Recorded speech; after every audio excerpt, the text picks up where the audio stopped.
Assalamualaikum warahmatullahi wabarakatuh. Pak Edita.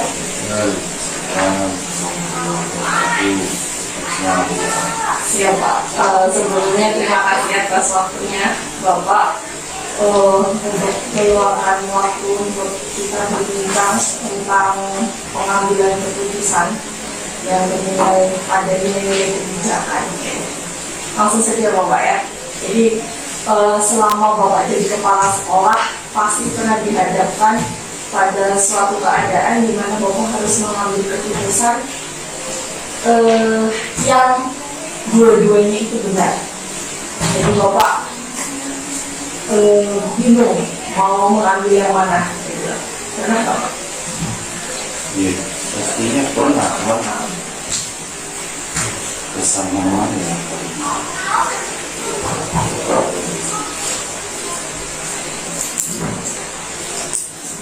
Mengingatkan situasi itu ya. Iya betul.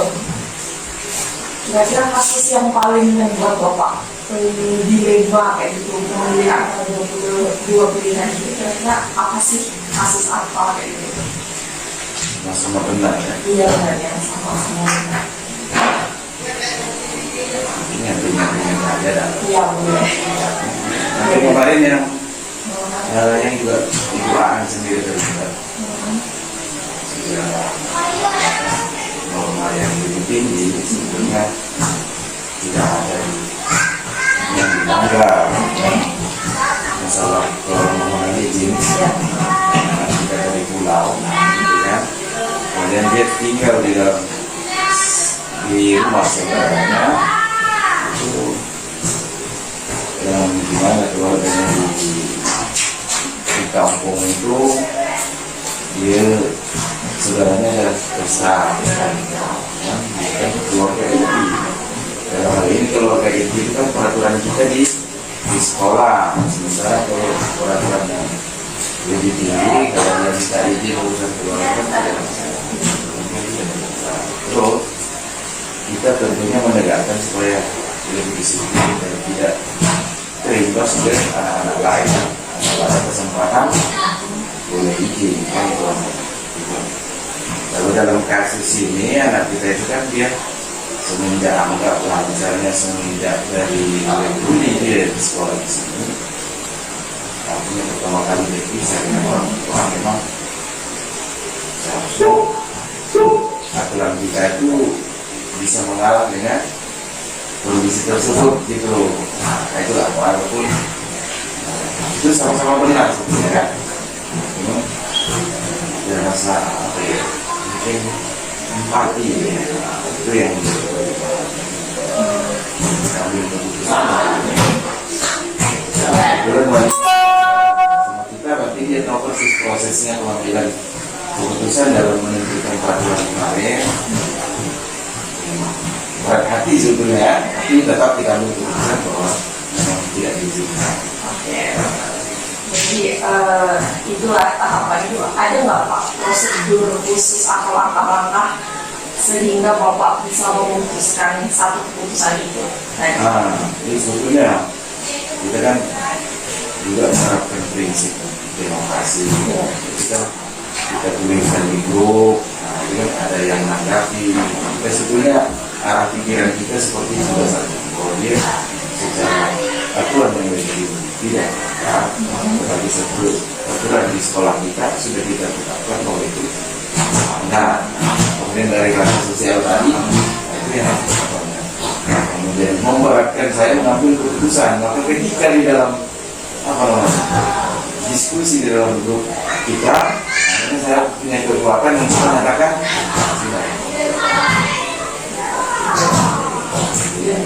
ada dukungan juga ya, pada akhirnya harus ada dukungan.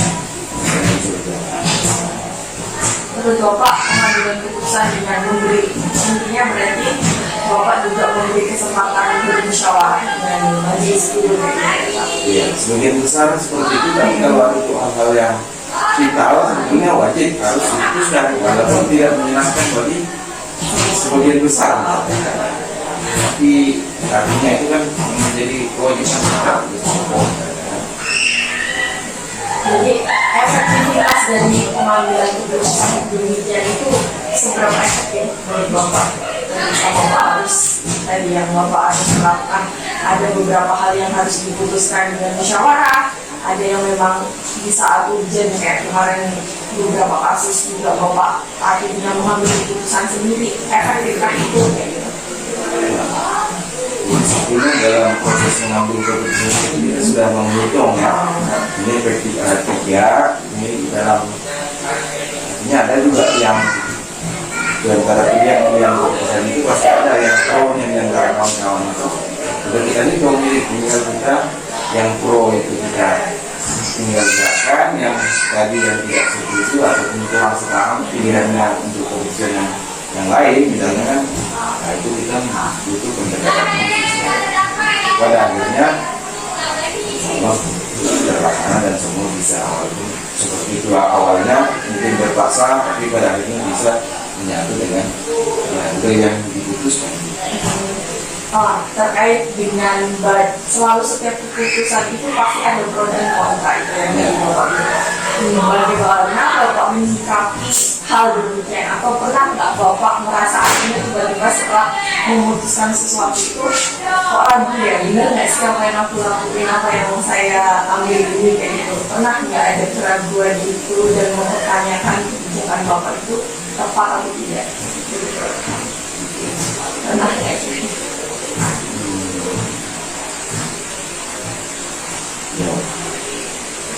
Pastinya pernah ya. Ketika kita sudah putuskan, timbul keraguan apakah itu yang paling pas, kan? Padahal keputusan itu sebetulnya 2 tahun lebih dari pilihan itu semuanya boleh ya. Secara pribadi apakah itu yang paling pas untuk kita, kira-kira. Tapi sering juga seperti itu. Nanti pada akhirnya kita ketika proses itu kita merasa apa namanya? Kita ada dapat dengar pendapat kawan-kawan gitu kan.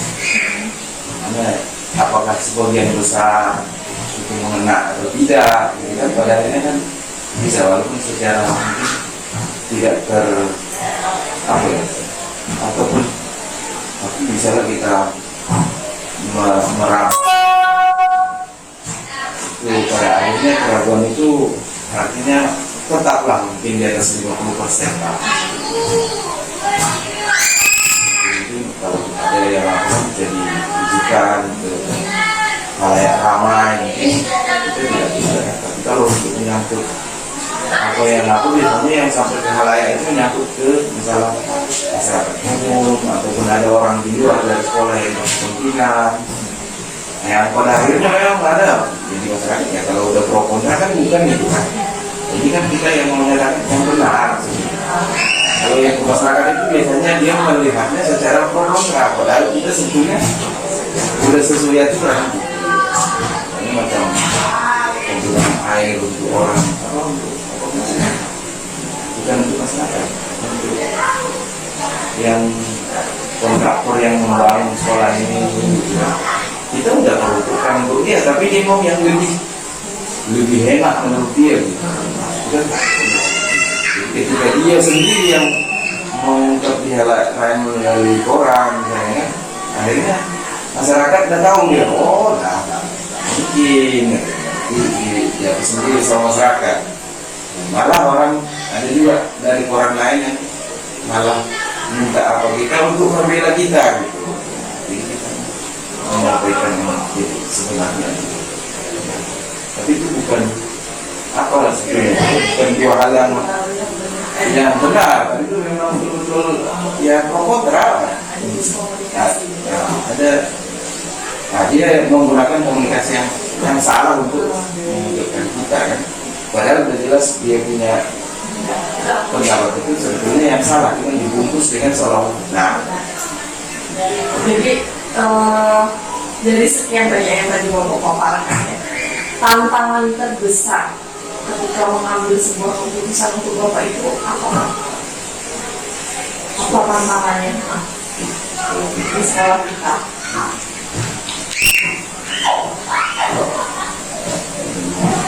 Sebetulnya kalau mengambil keputusannya tidak terlampau apa, tidak terlampau sulit. Nanti pelaksanaannya pada akhirnya kan harus kolaborasi seluruh ya, diharapkan dengan alasan ini sosial, itu secara personalnya mungkin ada yang kurang, tapi itu kan walaupun dikerjakan, kalau memang sudah kemampuan apa namanya susah untuk di-upgrade gitu ya, mungkin nanti tetap juga yang orang-orang yang kita biasa udah terlibat dengan kegiatan yang kita putuskan itu akhirnya harus sama-sama mengangkat yang itu paling itu. Tapi kalau secara apa dari sana bisa dan tidak, kalau kementangan boleh bilang tidak, hanya kita berusaha memberangkatkan gerobak ini sama-sama kita berjalan gitu. Jadi menurut Bapak tantangan itu bukan ketika mengambil keputusan itu, tapi ketika keputusan sudah diambil dan harus dilaksanakan. Nah, itu berarti yang memang tantangan terbesarnya. Nah, itu kan harus melibatkan semuanya. Nah, gitu kan. Nah, jadi ketika itu unsur-unsurnya itu ada yang apa? Ini pada akhirnya ada di antara kita itu yang harus kerjanya lebih daripada yang direncanakan. Itu jadi hal yang paling berat. Jadi ketika itu terjadi dalam mengambil keputusan atau apapun itu, kira-kira Bapak itu punya faktor-faktor tertentu nggak, atau prinsip dasar yang mendasari Bapak untuk mengambil keputusan? Nah, kalau seseorang yang menjadi panutan Bapak, Ya, jadi memang betul ada orang yang ataupun tokoh yang berpengaruh pemikirannya. Nah, tokoh itu pun di dalam pemikiran saya juga mungkin IP-nya juga mungkin berbeda. Tapi pada dasarnya kita dalam kita memutuskan sesuatu itu yang pertama yang adalah dasar keilmuan, pas kemudian dalam atau tidak itu peraturan. Nah, itu kan aturannya tidak. Lalu kita melihat di sekolah kita, ini ada enggak? Kita biasanya mengusulkan itu kan ada juga yang apa gitu, di luar daripada tujuan kita, karena tujuan kita itu memang masuk, tapi kadang kan kita tak bisa harus sebesar itu skalanya, kemana ya kita sesuaikan dengan skala, sesuaikan dengan kondisi kita, dimana kita tidak gampang juga menambah dana yang ada di sekolahnya, dua itu tak gampang. Kemudian pada akhirnya juga kita juga melihat contoh-contoh ataupun namanya video kepemimpinan daripada orang-orang yang menjadi panutan kita. Yang pertama tentunya kita harus selalu contoh Rasulullah. Ini idola-idola kita di dalam negeri ya. Habibie, Gus Dur merupakan idola yang visioner ya. Gus Dur itu sebetulnya dia bisa juga sangat jauh ke depan, dan dia tidak punya beban memutuskan, enjoy, tapi pada akhirnya orang yang tidak setuju itu pada akhirnya beberapa lama kemudian harus ngerti, oh ini rupanya bukan cuma yang di depan mata yang kebetulan orang beliau itu kan orang penglihatan kurang kan. Nah, kalau Pak Habibie kan orang sistematis, orang semua terdeteksi briefingnya harus panas gitu kan, karena semua dasar keilmuan itu. Nah, itulah ini teknokrat, satu sosiolog sebetulnya lebih cocoknya almarhum Gus Dur, tapi sebetulnya semuanya dia ada juga lengkap ya. Jadi intinya banyak tokoh dari beberapa sudut pandang yang berbeda yang Bapak jadikan panutan, dan beberapa prinsip-prinsip yang Bapak ambil. Nah, terakhir Pak, pembelajaran apa sih Pak yang paling Bapak ambil ketika setelah Bapak mengambil keputusan itu, pembelajaran terbesar yang Bapak ambil Pak?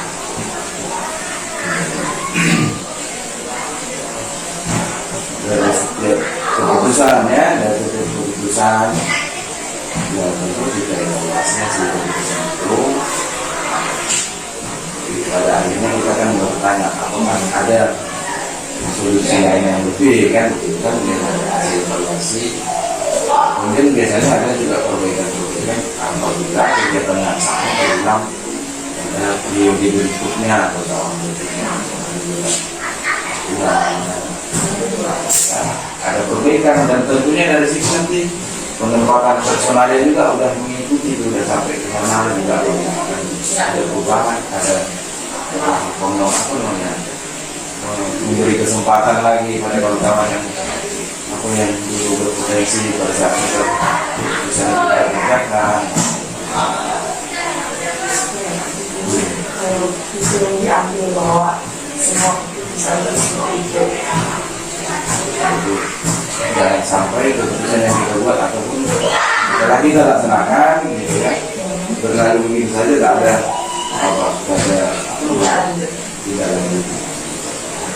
Luar biasa sekali Pak. Terima kasih Pak atas waktunya. Saya belajar banyak dari Bapak tentang kedepannya di real life-nya, di kehidupannya dalam mengambil keputusan ini seperti apa. Semoga kita terus belajar dan terus semangat. Terima kasih Bapak. Terima kasih Bu An. Assalamualaikum warahmatullahi wabarakatuh. Waalaikumsalam warahmatullahi wabarakatuh. Apa kabar Pak An? Alhamdulillah sehat dulu. Ini bagaimana kabarnya? Alhamdulillah sehat. Sekolah alhamdulillah. Sekolah terima kasih Bu sebelumnya waktunya yang diberikan kepada saya, kesempatannya untuk datang ke sini. Ibu mau meluangkan waktu untuk kita berbincang-bincang terkait sebuah dilema dan mengambil keputusan sebagai seorang pemimpin di sekolah. Jadi mari kita mulai.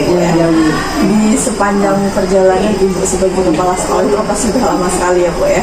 Pernah nggak sih Ibu dihadapkan di sebuah dilema, kebingungan? Ibu tuh harus mengambil keputusan yang mana? Ya, pernah nggak? Ibu kan bertugas di Negeri 07 ya, jadi kurang 5 tahun. Jadi ada satu dilema yang pernah Ibu alami, yaitu pada waktu penerimaan peserta didik baru. Nah, jadi ada salah satu peserta didik kami itu dia kurang beradaptasi dengan lingkungan sekitar sehingga dia tidak lepas dari orang tuanya, tidak bisa dilepas, dan juga anak ini tidak mau berbicara, tidak mau berbicara. Itu pada tahun pelajaran 2021-2022. Nah, jadi ini merupakan satu dilema.